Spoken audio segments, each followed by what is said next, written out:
예, 증시 브리핑 시작하겠습니다. 시장이 좀 조정을 보였는데, 뭐, 지수는 나쁘지 않았지만 하락 종목수가 훨씬 더 많았잖아요. 그러니까 좀 투자들이 좀 매물을 내놓는 그런 양상이 됐죠. 세 가지 정도 변수에 발목이 잡혔다. 이렇게 보면 되겠습니다. 우선 CPI에 관심이 집중되어 있는 그런 상태잖아요. 전년 대비는 이렇게 해서 추세가 쭉 내려갈 것으로 예상이 되고 있거든요. 예상치가 전년 대비 6.2, 전월 대비는 0.4.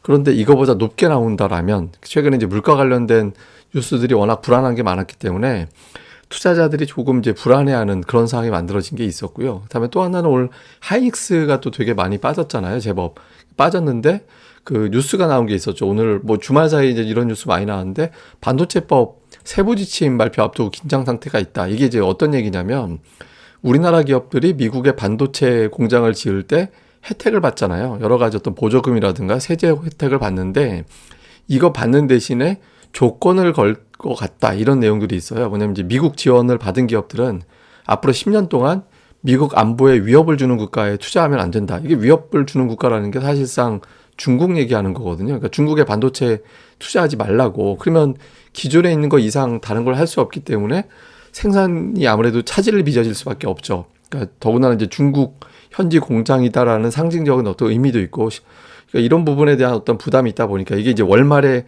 이제 이 관련된 세부 조치가 취해질 가능성이 높다라고 알려졌거든요. 그러니까 우리나라에서는 이걸 유예시키려고 하는 거고, 우리나라 기업들은 좀 유예해줘. 이렇게 갈 것 같고, 그러니까 미국에서 그걸 받아줄지는 알 수가 없는 거고, 그러니까 여기에 대한 어떤 긴장감이 좀 있다. 이 부분이 또 반도체 주가를 끌어내리는 요인이 됐고요. 다음에 또 하나는 오늘 LG에너지 솔루션이 좀 빠졌는데, 주말에 이제 미국의 테슬라 주가가 5% 넘게 빠졌잖아요. 그 테슬라가 자체적으로 가지고 있는 충전소 있죠. 자, 충전소가 있는데 이거를 다른 업체들에게도 이제 개방을 해야 된다. 이거 이제 미국 정부에서 이걸 추진하고 있잖아요. 이렇게 되면 테슬라 입장에서는 우리 차 서비스에 국한되는 거니까 그러면은 우리 차를 파는데 어떤 좋은 마케팅 수단이었는데 이거 갖고 요금 기껏 받아봐야 자동차 점유율 높이는 게 훨씬 더 좋은 건데, 그러니까 이거에 대한 어떤 부담에 주말에 테슬라가 빠졌거든요. 근데 어떤 이유가 돼서 빠졌든 테슬라가 승승장구하다 5% 빠져서 $200 밑으로 내려갔다라고 그러면 2차 전지 끝나는 건가? 이런 어떤 부담이 있었겠죠. 그러면서 이제 우리나라의 LG에너지 솔루션이 또 하락하면서 대형주 주가들이 좀 밀리다 보니까 지수는 코스피는 빠지고 다음에 이제 전체적으로는 좀 주춤거리는 그런 모습을 보였습니다. 반면에 이제 코스닥 쪽은 기관의 수급이 워낙 지금 시가총액 최상위 빅4 중에 3개가 2차 전지잖아요. 그 관련된 종목들은 또 올랐어요. 테슬라하고 무관하게. 그러다 보니까 코스닥은 이제 선전을 하고 코스피는 좀 부진하고 이런 형태를 보였습니다.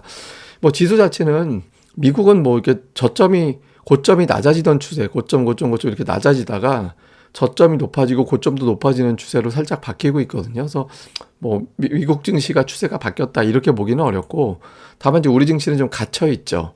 예, 그러니까 2,500을 넘어가지 못하고 조금 최근 들어서는 아예 그냥 한 달 가까이 아래로는 2,420 밑으로는 안 가고 위로는 2,500을 넘기지는 못하고 이 상태로 갇혀 있는 거. 그러니까 오늘 뭐 시장이 특이하다기보다는 최근 흐름 그대로 이어지고 있다라는 거고, 반면에 코스닥은 대단합니다. 이게 오늘로 코스피는 연속적으로 빠지는 그런 모습이 나오지만 코스닥 같은 경우는 이틀 연속 빠진 게 없어요. 올해. 오늘 중반까지는 이틀 연속 빠지는 흐름이었거든요. 근데 종가의 강보합으로 돌려버려서 이제 오후장 들어서는 그렇게 돌려버려서 코스닥은 올해 들어서 한 번도 이틀 연속 하락한 적이 없습니다. 요 이제 음봉이 2개 나온 적은 있지만 저것도 저 음봉은 플러스난 음봉이거든요. 그래서 코스닥이 이제 주도주가 워낙 있다 보니까 또 시가총액 빅4 안에 2차 전지 3개가 강세를 보이다 보니까 이제 코스닥은 지수는 플러스가 났다. 다만 이제 하락 종목수가 이제 압도적으로 많은, 그러니까 제가 이제 계속 말씀드리지만 ADR이 높을 때는 이제 지수가 중요한 게 아니라 상승 종목수가 줄어들 수밖에 없는 그런 구조다라고 말씀을 드렸잖아요. 지금 이제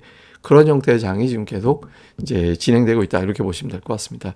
수급에서는 다행히 이제 외국인들이 양시장 다 매도를 했고, 금융투자가 오늘 매도를 했는데, 금융투자는 제가 보기엔 이번 주에 이제 매수로 바뀔 가능성이 있거든요. 근데 어쨌든 이제 주 매도 주체는 기관 쪽, 그러니까 이쪽에서 이제 물량을 던지는 형태가 되고 있고, 외국인 투자들은 좀 종목별로 엇갈렸습니다. 하이닉스를 적게 판 건 아니었어요.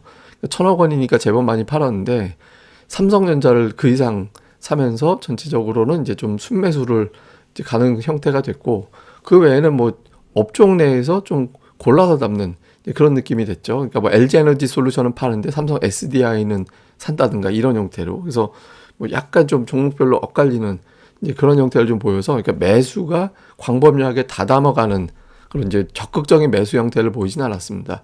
이제 기관은 뭐 인버스가 매수 1위였으니까 레버리지가 매도 4위에 있었고, 그리고 삼성전자를 팔고 하이닉스는 사고, 그러니까 기관은 오늘 뭐 워낙 많이 팔았기 때문에 이제 매도 쪽에 이제 좀 관심이 많이 갈 수밖에 없지만, 그래도 그 와중에 매수하는 거 볼 필요는 있어요. 그러니까 오늘 조선주 강했잖아요. 그러니까 외국인들이 매수하면서 지수 받쳐주면 수익률 게임은 기관이 하거든요. 근데 기관이 지금 조선업종이라든가 이런 거 가지고 이제 시세 게임을 벌이는 그런 형태가 오늘도 확인이 됐고요.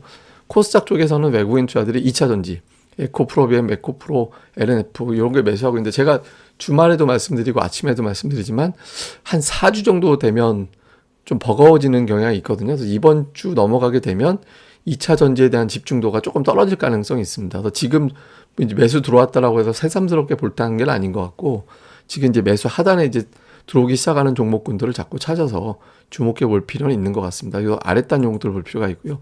기관은 이제 엇갈리는, 골라 담는 그런 형태를 좀 보이고 있죠. 그러니까 최근에 좀 그동안에 고전했던 종목군들, 뭐 BH, 이녹스, 첨단 이런 쪽에 좀 매수가 꾸준한 게 특징이고, 성광밴드 같이 조선 기자재 종목들 오늘 많이 올라갔는데, 이 종목을 역시 또 기관이 끌어가고 있습니다. 그래서 기관 투자들이 수익률 게임을 정신없이 벌이고 있다. 이게 이제 좀 특징적인 모습이었습니다.